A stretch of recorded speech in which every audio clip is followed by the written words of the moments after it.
Holy cow, that was rough. I'm gonna be quick, but I can't even denigrate Milwaukee like I want to since they putting belt to Chicago right now. I wanted to call them a Chicago suburb. Say the whole state smell like Bishop Ford on a 98-degree day. Probably even say the Dales is overrated, but I'm a chill though. Um, when PCA slumped to the ground after Churio hit that last home run to put the Brewers up 7-3, I felt that.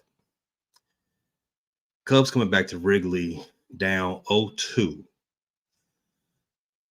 after a sad ass, depressing ass trip to Wisconsin, which don't say much because I think any trip to Wisconsin comes with a level of depression. But let's not. I'm not gonna start talking that. Wait till next year. None of that stuff. Um, we can leave that. We can leave that energy where it belongs because the series isn't over. Season's not over. But if we're going to continue, a lot of things do got to change. Number one, who's getting on the bump to start Game 3? Milwaukee been chasing guys both two games. Starting with Game 1, they've been chasing. They chased Boyd out that game faster than any of them walkers on 47th and Archer. It's just it was a struggle for him. The decision to even start Boyd in Game 1 was I don't know if I want to say curious, but it raised some eyebrows. For one, he's been flat out mid. In fact, I won't even say he been mid. He's been trash his last 10 starts. If you go back all the way to his start in Milwaukee, I think that was in July. The second to last series the Cubs played the Brewers in Milwaukee. When he got chased, I think he lasted 4 innings, maybe 5, but he's 4-7. Well, the Cubs are 4-7 in them 10 starts since. I think he's only got 3 wins out of them 10 starts. But if he's going to start the first game of Game 1, you will want somebody who hasn't been struggling for that long, right? You will want the playoffs is all about starting guys who have the hot hand, and Boyd is the exact opposite of that. For 2, when you signed Boyd that he being available at any point past, I don't know, July 4th, midway through August was a stretch. Playing him in October, that's a win in itself. But again, you putting him out there Game 1, and he hasn't been healthy this late into the season in a long time. That decision right there is already 2 strikes. There's 2 strikes against Craig Counsell for that decision, and I get it. I know the Cubs pitching staff, it ain't the healthiest, but you got to roll what you got. But I mean, there was better options in my opinion. I get to that in a second. The third thing that didn't make any sense about that start, Matt Boyd and his injury history. Why would you start a guy who's got that type of injury history, who's been mid? You would start him after what, 3 days rest? He has no rest to his name. You got other guys, Colin Ray rested, James Italian rested, guys who've been better than Matt Boyd in this short little period. We're just sitting there and you're using them at the pen. Why not roll the dice there? I mean, if you're short arms and you got to make a pinch, I don't know. I don't think Matt Boyd deserves that type of respect right now in Game 1 of a big series against your ops. Why would you do that?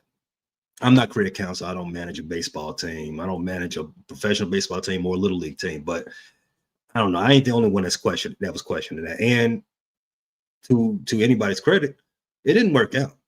It's like it worked out in the worst way possible. Boyd didn't even make it out of the first inning. He gave up 3 doubles in the first 6 pitches. Milwaukee was on that ass early. They swung at 11 first pitches, I think, in the first 2 innings. And I already said Boyd didn't make it out of the first. Soroka, they chased him too. He didn't make it out of the second. So their plan was evident from the jump. So that's on Craig right there. I think that game was on Craig all the way. That decision to start Boyd, not the greatest one. So that's 3 strikes, no pun intended. Well, I guess it is intended because the Cubs didn't get any 3 strikes most of that game. So Boyd got smacked for 3 doubles and 3 doubles and 6 pitches, and didn't make it out of the first inning. Game 2 starter tonight, Shada Imignaga. Personally, I don't think he's back right physically. Since he came back from the IL early part of summer, he just ain't been the shoulder that we've all expected shoulder to be. Too many home runs he's been giving up. His inability to stop a rough inning has been a cause of concern. It's just been really bad. It's been bad to worse with Shada ever since he got back. Like I said, a fair question would be to ask why Ray didn't start at least one of these games. He's rested. He's been better than both of them guys. And again, playoffs is mostly about getting that hot hand, riding that hot bat into getting you by the difficult spots. It seemed like we just put ourselves in. We was already in a difficult spot, and we just put ourselves into a deeper hole with the decisions that we were making. Who's going to get on that bump? It probably makes better sense to even hold Shada back until we got back to Chicago to play him at Wrigley, since the weather is cooling off. You're going to have 60-degree weather the rest of the week on Wednesday. So the ball is not going to travel as much as it would in like a high 80s degree day. So why would you? I mean, I don't know. I question the decision. The decision don't sound like it was his best. But that's all in the past. Cubs now 0-2. You got to start making hay. If the Cubs are going to get back into the series, the pitching got to be better, and the decision of who's actually pitching has got to be leagues better as well. Defense too. I ain't letting the defense off the hook. If Nico didn't boot that ball in game 1, we might be talking about a whole different series. We could have got out of that inning down 2-1 instead of down, what was it, 5-1? I don't even remember. The whole room was spinning after so many of them hits. But if you got out, like I said, you get out of that inning down 2-1, we could be talking about something totally different. Dansby Swanson had erred tonight too. Team just got to shape up all around. Everybody got to bring their A game on Wednesday for game 3. Pitching's been keeping this team afloat most of the last 6 to 8 weeks, while the offense was trash, but no cap.